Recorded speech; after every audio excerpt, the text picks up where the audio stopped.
Okay, तो चलो आ जाओ। आज पढ़ेंगे एक नया lesson. It's a periodic table and periodic properties. ठीक है, तो आपके पास होनी चाहिए पेन, बुक, कॉपी, और इसके जो पॉइंट मैं आपको दे रहा हूँ उसको आप लिख के चले जाओ। पीरियोडिक टेबल, ठीक है ना। तो पीरियोडिक टेबल एंड उसके पीरियोडिक प्रॉपर्टीज, क्या है पीरियोडिक टेबल और क्या है उसकी पीरियोडिक प्रॉपर्टीज, इसको इस लेसन में डील करना है। तो पहले चेक करेंगे पीरियोडिक टेबल क्या है। तो पीरियोडिक टेबल एक ऐसा टेबल जहां पे सिस्टमैटिक क्लासिफिकेशन, सिस्टमैटिक अरेंजमेंट है एलिमेंट्स की। Periodic table it's a systematic ना, it's a systematic arrangement of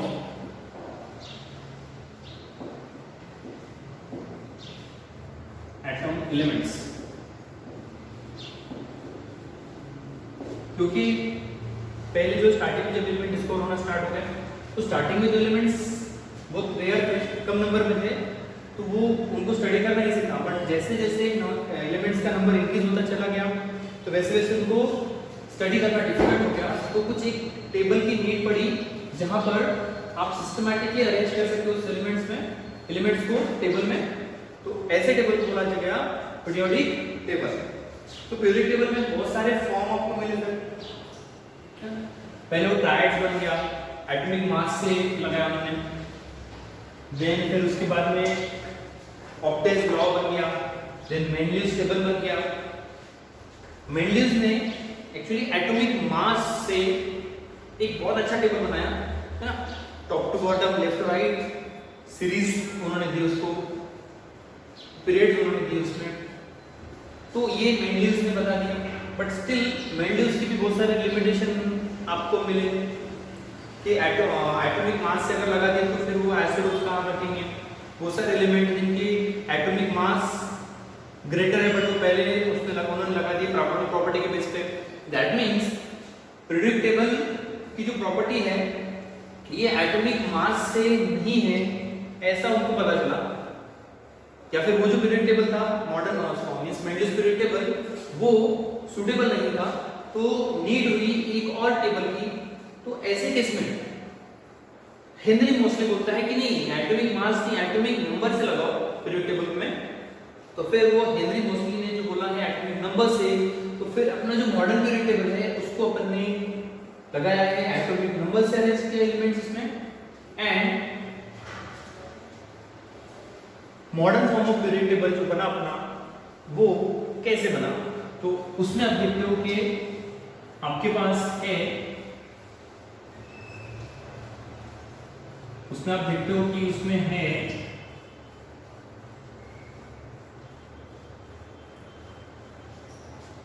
मैं यहाँ पे रफ से ड्रॉ करूंगा अपने पीरियोडिक टेबल का। अब देखोगे ये जो मैंने ड्रॉ किया है ये एस ब्लॉक है, this one is D block हो गई ऑब्वियसली, है ना। देन उसके आगे मैं जा रहा हूं तो मैं देख रहा हूं कि यहां पर ये जो है it's P block, this one is S block, this one is D block, this one is P block. And जो बॉटम में है, bottom most it's F block. इसके दो ग्रुप रहेंगे, group number 1, group number 2। D start होता है group number 3 से तो 13 तक। पी स्टार्ट होता है ग्रुप नंबर अप टू 12 तक। पी स्टार्ट होता है 13 टू अप टू 18 तक। एंड एफ जो कि ट्रांजिशन एलिमेंट जो है D block alphabet transition element, इसी का ग्रुप नंबर 3 से निकलता है। एंड ट्रांजिशन एलिमेंट के लिए लास्ट सीरीज से and last but one series से वो निकलता है। तो ये एक रफ स्केच है। ये जो है यहाँ पे इनर्ट गैसेस है, यहाँ पर जो है ये एस ब्लॉक के एलिमेंट है। S block and P block they are called as representative element, D block called as transition, F block called as inert transition element. तो इस तरह से ये S P D and F block है आपके पास बैठा हुआ। अब हमें क्या करना है कि जो पीरियड टेबल है इसकी पीरियडिक प्रॉपर्टीज पे हमें फोकस करना है। उसके पहले हमने पीरियड टेबल काफी पढ़ा है, अब डायरेक्टली मैं जा रहा हूँ पीरियडिक प्रॉपर्टीज पे एंड डील कर रहा हूँ इसकी पीरियडिक प्रॉपर्टीज। तो ये इंट्रोडक्शन था इस टेबल का, है ना। तो इस टेबल में हम देखेंगे पीरियडिक प्रॉपर्टीज कैसे वैरी होती है और उनका रिलेशन क्या है। तो पीरियडिक प्रॉपर्टीज क्या है इसको अंडरस्टैंड करो first of all.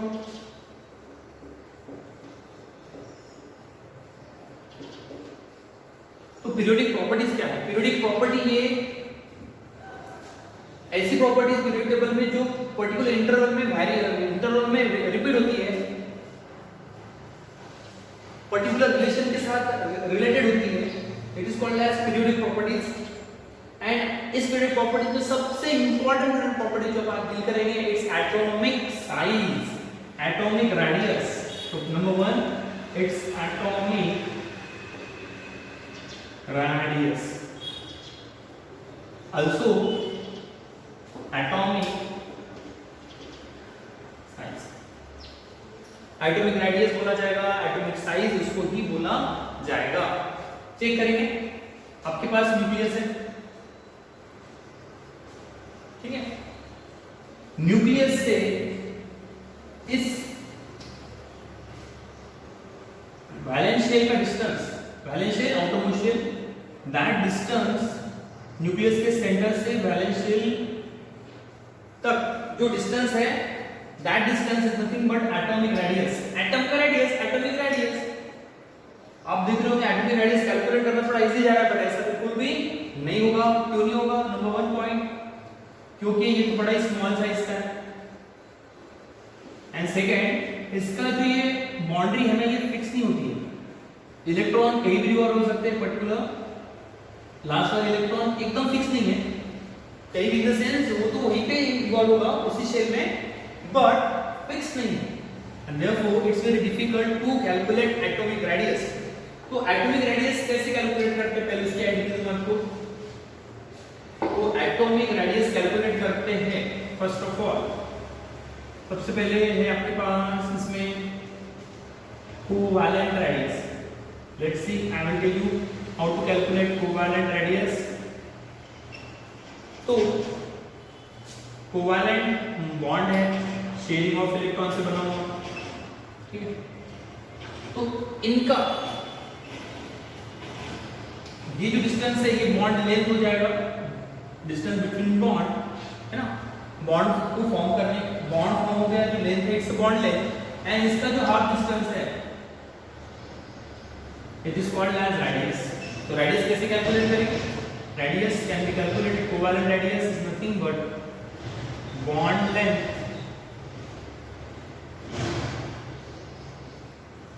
Bye 2। It's a covalent radius. Covalent radius कैसे बनेगा? तो और भी होता है, फिर सपोज मेटालिक रेडियस, एक डिफरेंट टाइप का radius, it's a metallic radius. Metallic radius में मेटल्स में बनने मेटल्स होने चाहिए तो उसका रेडियस मेटालिक रेडियस। एंड जो थर्ड वन है it's nothing but van der Waals radius. तो पहले मैं आपको बता रहा हूं how to calculate van der Waals radius now. तो वैन डर वाल साइंटिस्ट का नेम है। वैन डर वाल रेडियस कैसे निकालेंगे? तो देखो आपके पास एक मॉलिक्यूल है, उसमें ये बन गया कोवैलेंट बॉन्ड, एक अनदर मॉलिक्यूल है उसमें बन गया, सॉरी उसमें बन गया कोवैलेंट बॉन्ड, बट ये जो रेडियस हो गया है ना इसको अपन ने बोलना है कोवैलेंट रेडियस। बट मॉलिक्यूल के बीच में in between the molecules there is a force of attraction. तो यहां पर भी फोर्स ऑफ अट्रैक्शन होगा ना, तो ये फोर्स ऑफ अट्रैक्शन से इनके बीच का जो that attraction is called as van der Waals attraction. And इसका जो रेडियस है ना इसको मैं r2 से इंडिकेट कर रहा हूं। तो this r2 is your van der Waals radius, और ये जो r1 है इट्स योर कोवैलेंट रेडियस। तो यहां से आपको दिख रहा होगा कि covalent radius and van der Waals radius में वैंडरवॉल रेडियस की जो वैंडरवॉल रेडियस से बिगर साइज का है कंपेयर टू कोवेलेंट रेडियस। तो इट्स ये रिलेशन है, ध्यान रखना, van der Waals radius and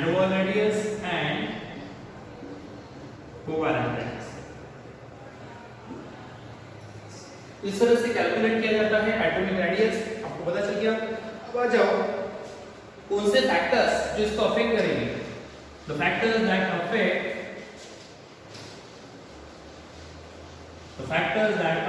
atomic radius are, number 1, पहला फैक्टर है जो इसको अफेक्ट करेगा, इट्स नंबर ऑफ शेल। चलो चेक करते हैं नंबर ऑफ शेल से क्या इफेक्ट होने वाला है। देखो ये फर्स्ट शेल एटम के पास किसी एटम के पास 2 शेल है, किसी एटम के पास 3 शेल है, some atom having suppose next atom having 4 shell. आपको क्या दिख रहा है, as the number of shell increases the distance between center of nucleus and outermost electron, that distance increases and therefore this atomic size that also increase। तो atomic size का number of shell से direct relation है। Second आ जाओ, now number of shell हो गया तो second effect जो है वो है, नेक्स्ट फैक्टर जो है इट्स इफेक्टिव न्यूक्लियर चार्ज। ये सेकंड फैक्टर तभी चेक करेंगे हम लोग जब नंबर ऑफ शेल कांस्टेंट रहेगा, means number of shell same रहेगा, that time effective nuclear charge. Suppose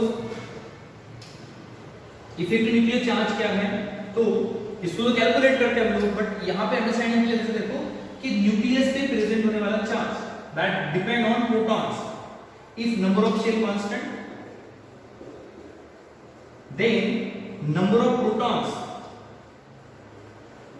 proton increases, effective nuclear charge increases। ये पॉइंट है। अब इन केस ऑफ एक जिसके पास लेस नंबर ऑफ प्रोटॉन है, एक जिसके पास मोर नंबर ऑफ प्रोटॉन है, कंपेयर करेंगे। लिथियम जिसका एटॉमिक नंबर 3 है, फ्लोरीन जिसका एटॉमिक नंबर 9 है, इसके पास 3 प्रोटॉन्स हैं, इसके पास 9 प्रोटॉन्स हैं।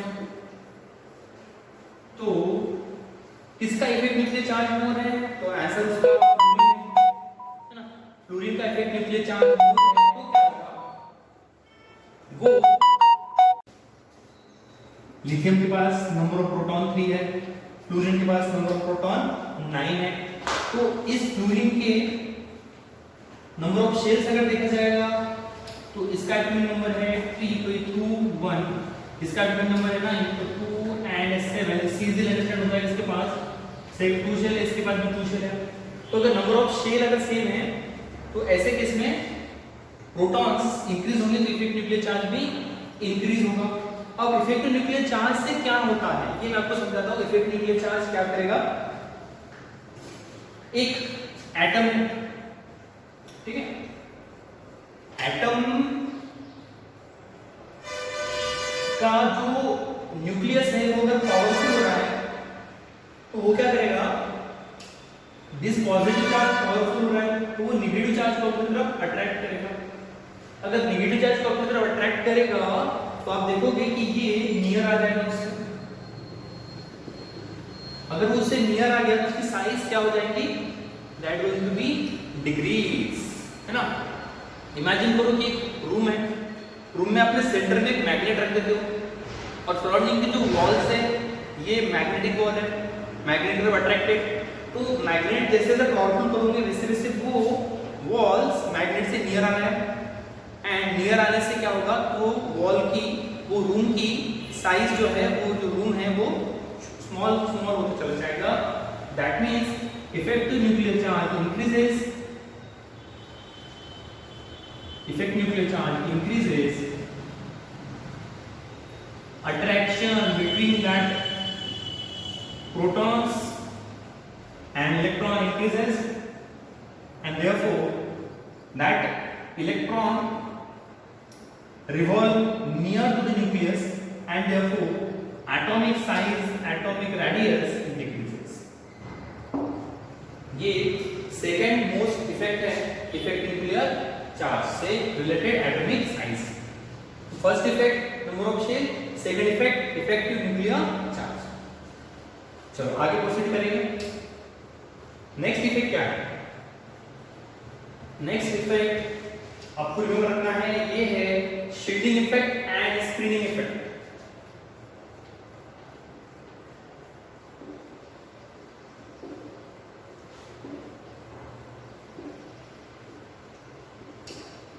स्क्रीन करेंगे, शील्ड करेंगे, जिसका ज्यादा स्क्रीनिंग होगा, जिसका ज्यादा शील्ड मोर होगा, शील्ड यानी एक शील्ड बन जाएगा, एक स्क्रीन बन जाएगा बिटवीन न्यूक्लियस एंड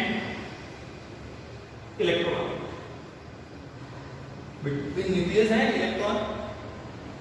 तो ये जो शील्डिंग इफेक्ट है, शील्डिंग इफेक्ट सबसे ज्यादा पावरफुल है इसका, क्योंकि उसकी साइज इस तरह से है, उसका शेप ऐसा है कि वो बहुत ज्यादा शील्ड करता है। P उससे कम शील्ड करता है, D उससे भी कम शील्ड करता है, एंड F के इलेक्ट्रॉन, F का शेप बहुत ही कॉम्प्लिकेटेड है एंड देयरफॉर F के इलेक्ट्रॉन बहुत ही लेस शील्डेड है। दैट मींस लेस शील्डेड है मींस डायरेक्टली इंटरेक्शन है, स्क्रीनिंग नहीं है। S के केस में बहुत बड़ी स्क्रीनिंग है between this nucleus and electron. P के केस में उससे कम है, D में उससे भी कम है, F में सबसे कम है। तो ये जो है इन केस ऑफ D और F, यहां पर है poor shielding effect, poor shielding effect. Shielded कम कर रहा है, स्क्रीन कम कर रहा है, डायरेक्ट इंटरेक्शन में है। अगर इलेक्ट्रॉन न्यूक्लियस से अट्रैक्ट हो रहे हैं तो ऑब्वियसली वो पहले जैसा ही पॉइंट अट्रैक्ट अगर हो रहे हैं तो वो अपनी तरफ खींचे चले जाएंगे and therefore poor shielding effect. तो D और F ब्लॉक की जो एलिमेंट उनकी साइज होती है एटॉमिक साइज डिक्रीजेस।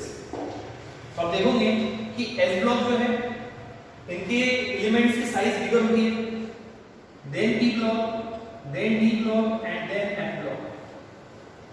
तो ये भी इंपॉर्टेंट पॉइंट है कि between S block and P block and D, तो S ब्लॉक ये बिगर साइज के होंगे एलिमेंट्स एंड D और F की जो एलिमेंट्स होंगे वो मेटल होते हैं, तो स्मॉलर साइज के होंगे। अब ये तो हो गया पीरियोडिक टेबल में इसके फैक्टर्स। अब हम लोग जाएंगे आगे, इसको पीरियोडिक टेबल में चेक करेंगे कि पीरियोडिक टेबल में इसका ट्रेंड क्या है, top to bottom and left to right. हम दोनों फैक्टर से जनरली रिलेट करते हैं, नंबर ऑफ शेल से एंड इफेक्ट न्यूक्लियर चार्ज से। बट इफेक्ट न्यूक्लियर चार्ज तभी चेक करेंगे जब नंबर ऑफ शेल कांस्टेंट रहेंगे। तो चलेंगे, इट्स अ ट्रेंड्स, जो भी पीरियोडिक प्रॉपर्टीज है उनमें फर्स्ट ऑफ ऑल उसको डिफाइन करेंगे, उसको अंडरस्टैंड करेंगे, नेक्स्ट उसकी वेरिएशन चेक, उसका ट्रेंड चेक, सॉरी उसके फैक्टर्स अफेक्ट देखेंगे and then variation, nothing but trends check करेंगे। ट्रेंड्स नंबर 1 इसमें आ जाएगा top to bottom, top to bottom, ऊपर से नीचे, top to bottom. Top to bottom atomic size increases. क्यों, कैसे? Because top to bottom number of shell increases. ले लो ना, lithium, sodium, potassium, rubidium, caesium. Hydrogen में 1 शेल होंगे, लिथियम में 2 शेल है, सोडियम के पास 3 शेल है एंड सीजियम अगर देखा जाए तो इसके पास टोटल 7 शेल में इलेक्ट्रॉन है, 7s। तो आप देख रहे हो कि as the number of shell increases atomic size increases and therefore top to bottom atomic size increase हो जाता है और ये लास्ट इलेक्ट्रॉन बहुत ही दूर रहता है S ब्लॉक में। तो S ब्लॉक के एलिमेंट्स बहुत ही बिगर साइज के, बड़े-बड़े, लाइक मुरमुरा। सर मुरमुरा इतना बड़ा होता है क्या? नहीं, मुरमुरा बड़ा आता है, नहीं बता रहा हूं मैं। मुरमुरा जैसे सॉफ्ट होता है, जैसे कि वो उसके इनसाइड में बहुत सारे वैकेंट स्पेसेस होती है, तो वैसे ही यहाँ पर होते हैं S ब्लॉक में। ले, ये तो हो गया top to bottom trend right, left to right, हमें जाना है लेफ्ट से राइट में, तो ले लो lithium, beryllium, boron, carbon, nitrogen, oxygen and fluorine. Neon को निग्लेक्ट कर रहा हूं क्योंकि नियॉन में बॉन्डिंग कैपेसिटी मिलता है, वैन डेर वाल्स फोर्सेस है, तो नियॉन जो है इसमें रहेगा वैन डेर वाल्स फोर्सेस, तो वैन डेर वाल्स फोर्सेस उसकी साइज बिगर रहेगी। मैं कंपेयर करूंगा यहाँ पे कोवेलेंट फोर्सेस में, तो लिथियम जो है इसका एटॉमिक नंबर 3 है, 3 4 5 6 7 8 एंड यहाँ पर 9 है। तो जैसे बोला था कि यहां से इधर जा रहा हूं मैं जैसे, तो नंबर ऑफ शेल कांस्टेंट, इनमें नंबर ऑफ शेल कांस्टेंट है। लेफ्ट टू राइट जब भी कभी जाओगे सेम पीरियड्स में, तो नंबर ऑफ शेल कांस्टेंट है, तो यहां पे नंबर ऑफ शेल कांस्टेंट है। शेल अगर कांस्टेंट है तो फिर कौन सा फैक्टर लगाएंगे, effective nuclear charge. Here the protons are 3, here the protons are 9। चलो बता दो आप मुझे, नंबर ऑफ प्रोटॉन्स अगर इंक्रीज होगा तो effective nuclear charge, effective nuclear charge increases and therefore attraction increases and therefore atomic size increases। तो एक रिलेशन बना टॉप टू बॉटम वाला, दूसरा रिलेशन बना लेफ्ट टू राइट वाला। Top to bottom atomic size increase हो रहा है, left to right atomic size decrease हो रहा है। एक चीज और रिमेंबर रखो कि पीरियड टेबल में अपने रफ स्केच जो ड्रॉ किया था अपन ने, उसमें अपन ने बोला है कि ये जो है ये एस ब्लॉक है, ये जो है ये डी ब्लॉक है, this one and this one is P block. तो एस ब्लॉक बड़े बिगर साइज के एलिमेंट होंगे, अभी अपन ने देखे। पी ब्लॉक जैसे इधर से जा रहे हैं तो साइज तो डिक्रीज हो रहा है, पी ब्लॉक स्मॉलर साइज के होंगे, बट डी ब्लॉक एलिमेंट उससे भी स्मॉलर है। तो ये है एग्जैक्ट पॉइंट कि left to right atomic size decrease but not smoothly.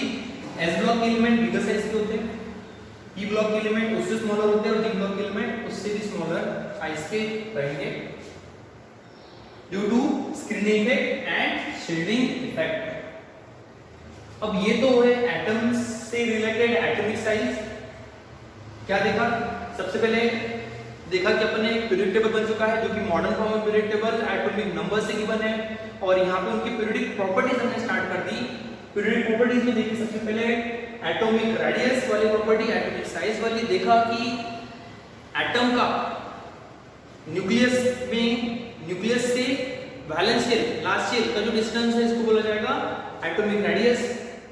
अब एटॉमिक रेडियस के लिए फैक्टर जो अफेक्टिंग थे, तो अपन ने देखे 3 factors.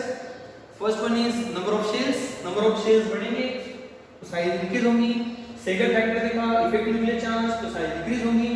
And shielding effect, D का और एफ का बहुत ही पुअर शील्डिंग इफेक्ट है, मींस अट्रैक्शन हो रहा है, वो ऐसे अरेंज है इलेक्ट्रॉन उसके कि उसका और न्यूक्लियस का अट्रैक्शन बहुत ही अच्छा है। जैसे कि आप देख लो स्टूडेंट है जो फ्रंट आगे जैसे बैठे स्टूडेंट है तो उन पे डायरेक्ट फोकस होता है टीचर्स का, तो वैसे ही है डी और एफ ब्लॉक, वो इस तरह से अरेंज है कि वो डायरेक्टली उन पे फोकस हो रहा है न्यूक्लियस का, डायरेक्टली वो अट्रैक्टेड है। बट एस ब्लॉक के जो इलेक्ट्रॉन है उनमें बिगर शील्डिंग इफेक्ट है। कोई अगर एक स्टूडेंट अगर किसी मोटू के पीछे बैठ गया है ना, तो ये दिख नहीं पाएगा। तो सेम ऐसा ही है, एस ब्लॉक जो है इसका शील्डियस से है कि इसके इलेक्ट्रॉन बहुत ही शील्डेड है। तो ये पॉइंट आपको रिमेंबर रखना है कि शील्डिंग इफेक्ट आल्सो रिस्पांसिबल। अब ये तो क्या एटॉमिक साइज एंड उसके 3 फैक्टर देखे, पहले डिफाइन किया, then trend factors and then trends. अब ऐसे ही हम लोग नेक्स्ट वीडियो में जाएंगे तो देखेंगे आयोनिक साइज। आयोनिक साइज में कटायन होंगे, अनायंस होंगे एंड देन उसको रिलेट कर देंगे आइसो इलेक्ट्रॉनिक स्पीशीज। तो नेक्स्ट पीरियड प्रॉपर्टी आ रही है आयोनिक साइज एंड उसको रिलेट करेंगे आइसो इलेक्ट्रॉनिक स्पीशीज। बट आज के लिए इतना सफिशिएंट है। Thank you.